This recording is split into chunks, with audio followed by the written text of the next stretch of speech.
एक बार की बात है, एक जंगल में एक झील थी जो खूनी झील के नाम से प्रसिद्ध थी। शाम के बाद कोई भी उस झील में पानी पीने के लिए जाता तो वापस नहीं आता था। एक दिन चुन्नू हिरन उस जंगल में रहने के लिए आया। उसकी मुलाकात जंगल में जग्गू बंदर से हुई। जग्गू बंदर ने चुन्नू हिरन को जंगल के बारे में सब कुछ बता दिया, लेकिन उस झील के बारे में बताना भूल ही गया। जग्गू बंदर ने दूसरे दिन चुन्नू हिरन को जंगल के सभी जानवरों से मिलवाया। जंगल में चुन्नू हिरन का सबसे अच्छा दोस्त एक चीकू खरगोश बन गया। चुन्नू हिरन को जब भी प्यास लगती तो वह उस झील में पानी पीने के लिए जाता था। वह शाम को भी उसमें पानी पीने जाता था। एक शाम को वह उस झील में पानी पीने के लिए गया तो उसने उसमें बड़ी तेजी से अपनी ओर आता हुआ मगरमच्छ देख लिया। जिसे देखकर वह बड़ी तेजी से जंगल की तरफ भागने लगा। रास्ते में उसको जग्गू बंदर मिल गया। जग्गू ने चुन्नू हिरन से इतनी तेज भागने का कारण पूछा। चुन्नू हिरन ने उसे सारी बात बता दी। तब जग्गू बंदर ने कहा, अरे भाई, मैं तो तुमको बताना भूल ही गया था कि वो एक खूनी झील है। वो कोई आम झील नहीं जिसमें जो भी शाम के बाद जाता है वह वापस नहीं आता है। लेकिन चुन्नू हिरन ने पूछा, अरे भाई, वो तो ठीक है, तू मुझे पहले बता देता तो मुझ पर ये मुसीबत तो नहीं आती। चलो कोई बात नहीं, मुझे ये तो बता कि उस झील में मगरमच्छ क्या कर रहा है। उसे तो हमने कभी नहीं देखा। इसका मतलब वह मगरमच्छ ही सभी जानवरों को खाता है जो भी शाम के बाद उस झील में पानी पीने जाता है। अगले दिन जग्गू बंदर जंगल के सभी जानवरों को लेकर झील में गया। मगरमच्छ सभी जानवरों को आता देखकर छुप गया, लेकिन मगरमच्छ की पीठ अभी भी पानी से ऊपर दिखाई दे रही थी। सभी जानवरों ने कहा, अरे ये जो पानी के बाहर जो चीज दिखाई दे रही है, लगता है यही मगरमच्छ है। ये सुनकर मगरमच्छ कुछ भी नहीं बोला। चीकू खरगोश ने दिमाग लगाया और बोला, अरे नहीं भाई, कैसी बातें करते हो, ये तो भला पत्थर है, पत्थर। कहाँ तुम्हें मगरमच्छ दिख रहा है। लेकिन हम तुम्हारी बात नहीं मानेंगे चीकू, जब तक ये खुद नहीं बताएगा कि ये पत्थर है या मगरमच्छ, तभी हम यकीन कर यहाँ से लौटकर जाएंगे। ये सुनकर मगरमच्छ बोला, अरे मैं तो पत्थर हूँ, तुम क्या समझ रहे हो मुझे मगरमच्छ? मैं तो कोई मगरमच्छ नहीं हूँ। इससे सभी जानवरों को पता लग गया कि एक मगरमच्छ है। चीकू खरगोश ने मगरमच्छ को कहा, अरे मूर्ख, क्या तुम इतना भी नहीं जानते कि पत्थर कभी बोल नहीं सकता। इसके बाद सभी जानवरों ने मिलकर उस मगरमच्छ को उस झील से भगा दिया और वहाँ पर खुशी खुशी रहने लगे। तो बच्चों, इस कहानी से हमें क्या सीख मिलती है? यदि हम किसी भी मुसीबत का सामना बिना घबराए मिलकर करते हैं तो उससे छुटकारा पा ही लेते हैं। तो बच्चों, अगर आपको कहानी पसंद आई हो, वीडियो को लाइक और चैनल को सब्सक्राइब जरूर करें। धन्यवाद। बाय बाय बच्चों।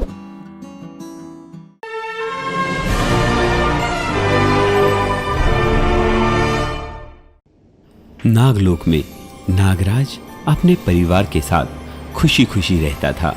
एक दिन नागराज की पत्नी इच्छाधारी नागिन धरती लोक पर घूमने के लिए आई। इच्छाधारी नागिन जब धरती पर घूम रही थी तो उसने एक बाग में देखा कि काफी अच्छे सेब लगे हुए हैं। बाग में फल, वो भी दिखने में इतना सुंदर, मुझे इसे खाना चाहिए। ऐसा कहते हुए इच्छाधारी नागिन पेड़ के पास गई और फल खाने लगी। उसे सेब काफी मीठे लगे। उसने भरपेट सेब खाए और उसके बाद दोबारा नागलोक चली गई। अब उस बाग में लता आई। लता एक सुंदर सी कन्या थी जो हरिया की लड़की थी। हरिया उस बाग का मालिक था। लता ने देखा पेड़ पर काफी लाल लाल सेब लगे हुए हैं। लता ने भी उसी पेड़ से सेब तोड़कर खा लिया जिस पेड़ से इच्छाधारी नागिन ने फल खाया था। लता ने इच्छाधारी नागिन का झूठा सेब खा लिया और लता तभी इतने अच्छे सेब, अरे वाह, आज तो मजा आ जाएगा। ये मुझ में क्या हो रहा है? ये मेरे शरीर में कैसे बदलाव हो रहे हैं? अरे मैं तो नागिन बन गई। ये क्या हो गया? मैं तो नागिन बन गई। ऐसा कहते हुए लता इच्छाधारी नागिन बन गई, क्योंकि लता ने इच्छाधारी नागिन का झूठा खा लिया था। अब लता इच्छाधारी नागिन के रूप में धरती लोक पर घूमने लगी। तभी वहां दूर 2 राक्षसों ने देखा कि इच्छाधारी नागिन धरती लोक पर घूम रही है। हमें भी नागराज से बदला लेने का मौका मिल गया। उसकी पत्नी इच्छाधारी नागिन धरती लोक पर घूम रही है। चलो हम इसे कैद कर लेते हैं। सही कहते हो, इसे कैद कर लेना चाहिए। चलो। ऐसा कहते हुए सारे राक्षसों ने उस इच्छाधारी नागिन यानी लता पर हमला बोल दिया और उसे पकड़ लिया। अब तुम इच्छाधारी नागिन हमारे कब्जे में हो। नहीं, मुझे छोड़ दो। तुम मुझे क्यों लेके जा रहे हो?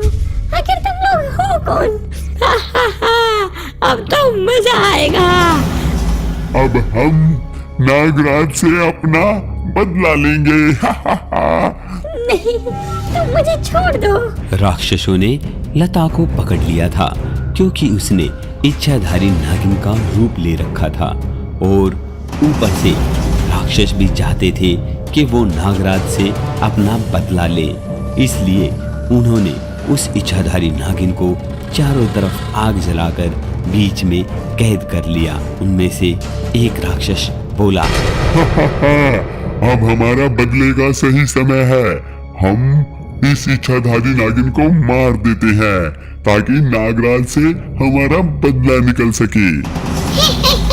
चल पागल, ऐसा नहीं करेंगे हम इसे खूब तड़पाएंगे।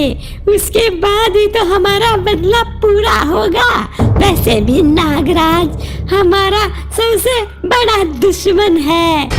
हाँ, धरती लोक पे हमारा ही राज होगा अगर नागराज और ये इच्छाधारी नागिन दोनों मर जाए तो।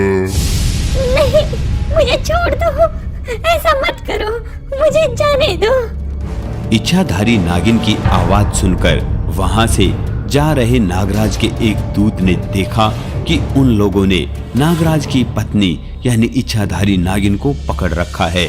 वो दूत नागलोक में गया और नागराज से बोला, हे नागराज, आपकी धर्मपत्नी को धरती लोक पर रहने वाले दुष्ट राक्षसों ने पकड़ लिया है और आप यहाँ पर आराम फरमा रहे हो। कैसी बात कह रहे हो दूत? हमारी पत्नी तो देखो हमारे सामने है। फिर वो धरती लोक पर कौन है जिसे वो राक्षस इतना परेशान कर रहे हैं, इतनी प्रताड़ना दे रहे हैं? धरती लोक पर राक्षस और हमारी पत्नी के रूप में किसी को पकड़ रखा है, फिर तो जरूर जाकर देखना चाहिए। ऐसा कहते हुए नागराज धरती लोक पर आ गए। जब उन्होंने देखा कि राक्षसों ने एक इच्छाधारी नागिन को पकड़ रखा है जो बिल्कुल उनकी पत्नी जैसी दिखती है, तो वो एक बार समझ नहीं पाए। तभी नागराज की पत्नी ने उन्हें बताया, हे नागराज, इस बच्ची को बचा लो। इसकी कोई गलती नहीं है, इसमें सारी मेरी गलती है। मैं धरती लोक पर आई थी और मैंने जो फल खाया, शायद इस बच्ची ने वही फल खा लिया, जिसके कारण इसका रूप बदल गया है और इसने मेरा रूप ले लिया है। नागराज, इसमें सारी मेरी गलती है। आप इस बच्ची को बचा लो, नहीं तो मैं इस पाप का बोझ नहीं सह पाऊंगी। सही कहती हो प्रिय। हमें वैसे भी धरती लोक के प्राणियों को बचाना है और हमें इस बच्ची को भी बचाना होगा। हे दुष्ट राक्षसों, तुम इस बच्ची को छोड़ दो। बच्ची, ये तो तुम्हारी पत्नी है ना नागराज? अब हम इसे नहीं छोड़ेंगे। दुष्ट, तुम्हारी आंखें बंद हो गई हैं क्रोध में और बदले की भावना में। ये देखो, मेरी पत्नी तो मेरे साथ है। तो फिर ये कौन है? ये धरती लोक की ही एक बच्ची है। तुम इसे छोड़ दो, नहीं तो मैं तुम्हें खत्म कर दूंगा। तुम्हें हमसे युद्ध करना होगा। ऐसा कहते हुए राक्षसों ने अपनी शक्ति नागराज की तरफ फेंकी। तभी नागराज ने उस शक्ति से बचाव करते हुए उन राक्षसों को आग की ज्वाला में जला दिया और उस बच्ची को बचा लिया। उसके बाद नागराज उस बच्ची के असली स्वरूप में उसको ले आए और वहां से वापस नागलोक चले गए।